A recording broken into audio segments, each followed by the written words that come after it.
Hello my darlings and welcome back to another story.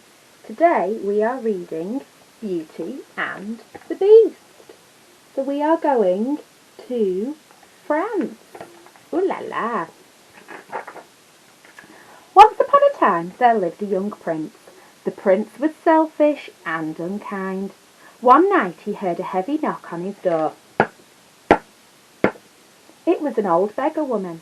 Before he could shut the door, the beggar offered him a single rose in exchange for a night of shelter. The prince laughed at the thought of the poor beggar staying in the castle. The old woman warned the prince that true beauty is not always seen on the outside, but can be found inside a person as well. Suddenly the beggar became a beautiful enchantress. The prince begged for forgiveness, but it was too late. The enchantress had already seen the kind of person the prince was, and she decided that he should be taught a proper lesson. The enchantress turned the prince into an ugly beast. Then she placed a powerful spell on the castle and all who lived there. The rose she had offered was enchanted. It would continue to bloom until the prince's 21st birthday. Petals would fall over the years, but if he could learn to love and be loved in return before the last petal fell, then the spell would be broken. If not, he would remain a beast forever. As the years passed, the beast fell into despair. He had lost all hope of ever breaking the spell, for who could ever learn to love a beast? Look, there he is, not being very kind. Always be nice. Belle lived in a quiet village with her papa. Every day was exactly the same. Belle wasn't at all like the other villagers. They seemed happy in the small town, but Belle wanted to explore castles and far-off places. One bright morning, Belle went to the bookstore to find her favourite book. It was about a prince. Belle couldn't wait to begin reading it again. She enjoyed stories about princes very much, especially stories in which an ordinary woman meets a handsome prince and they fall in love. She turned to her favourite part of the book and read as she walked. Suddenly, Gaston jumped in front of her. Gaston thought Belle was the most beautiful girl in the entire village. He was determined to make her his wife. All the other girls dreamed of becoming Gaston's wife. They thought he was tall, dark and handsome, but Belle thought Gaston was rude. "Hello, Belle," Gaston said, taking the book out of her hands. "There aren't any pictures in this book." Belle shook her head and grabbed her book. "I'm going to make you the happiest woman in the whole village," Gaston said. "I'm going to make you my wife." Belle shook her head. She couldn't imagine spending her life as Gaston's wife. I have to hurry home," Belle said. Look.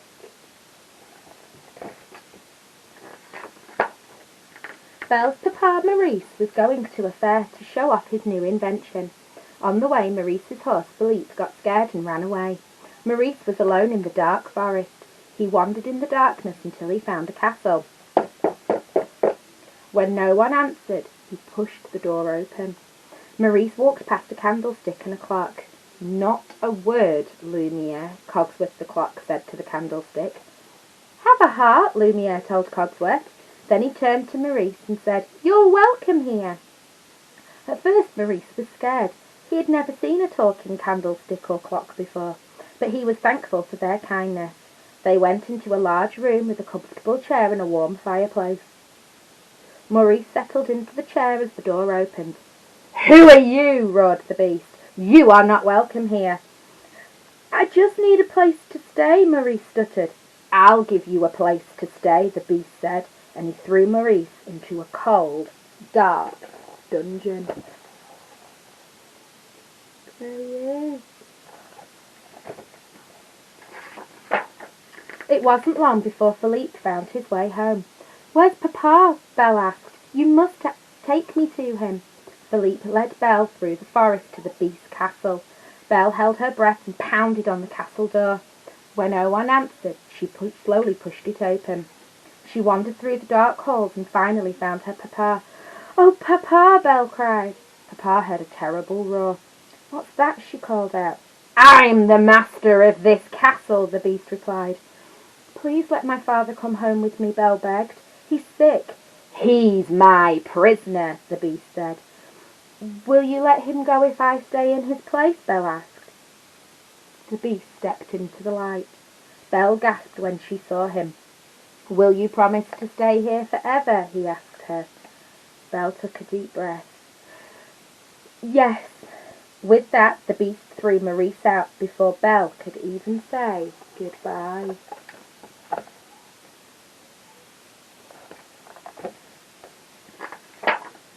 Everyone in the castle whispered about the beautiful stranger. Even the beast hoped that she would be the one to finally break the spell. The beast took Belle to a comfortable room.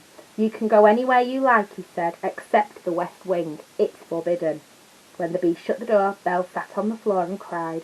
She was sure none of her dreams would ever come true now. There was a soft knock at the door. "I thought you'd like a spot of tea," said a kind teapot named Mrs. Potts. Later that night, Belle tiptoed down the stairs and found Mrs. Potts and Lumiere. They made her a feast fit for a princess. Lumiere and Cogsworth showed her the rest of the castle. Belle snuck away to explore on her own. As she wandered the hallways, she went into the forbidden west wing. There she found a single red rose. It looked magical. Just as she was about to reach out and touch it, the beast yelled, "I warned you never to come here." Belle gasped. She couldn't stay in the castle with this horrible beast. She flew down the steps and out the castle door. It was dark and snowy. Suddenly, hungry wolves surrounded her. The beast came to her rescue, but he was badly wounded. Belle took the beast back to the castle. That's all the meal. Lumiere and the Pot's dancing for Belle while she eats. Slowly, the castle started to feel like Belle's home. She liked all of her new friends, and she even started to care for the beast. Belle and the beast spent every waking moment together. They talked for hours and even took long walks in the garden and fed the birds. Belle didn't see an ugly beast when she looked at him. Instead, when she looked into his blue eyes, she saw kindness and love. One night the beast planned a very special dinner. It was exactly what Belle had imagined in her dreams. They danced together just like a real prince and princess. "Are you happy here with me?" the beast asked. Belle nodded, but then she remembered her father. She missed him. "I'd like to see my father again," Belle said sadly. The beast understood. He showed Belle his magic mirror. Inside the mirror, Belle saw her father. He was alone and very sick. Belle desperately wanted to be by his side. The beast looked at the rose. The last petal would fall soon. He knew that if Belle left the castle, the spell would never be broken. He'd remain a beast forever. But he loved Belle and he wanted her to be happy. "You must go to him," he said quietly. The beast gave Belle his magic mirror so that she would always remember him.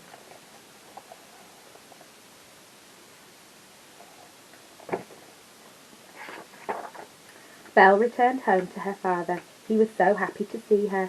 She explained that the beast was in fact very kind and gentle. Gaston came by their house and saw the magic mirror the beast had given Belle. He saw an image of the beast in the mirror and gathered others from the village to go to the castle. Gaston wanted to destroy the beast, but the beast would not fight. Then the beast spotted Belle. He reached out for her hand, but Gaston wounded him. The beast roared out in pain. Gaston lost his footing and fell. Belle thought the beast was gone forever. "Please don't leave me," she sobbed. "I love you." Firecrackers burst over the castle. The beast was transformed into a handsome prince. Belle saw that he still had the beast's kind blue eyes. Belle's love had broken the spell. She and the prince were married and lived a long and happy life together, like they do in all our stories. Tomorrow we are reading The Jungle Book. So we are going to meet Mowgli, Baloo, Bagheera, King Louie, Shere Khan the tiger, and some other friends too. I hope you're ready for that, and I hope you have a wonderful rest of your day, whatever you are doing. Goodbye, my darlings.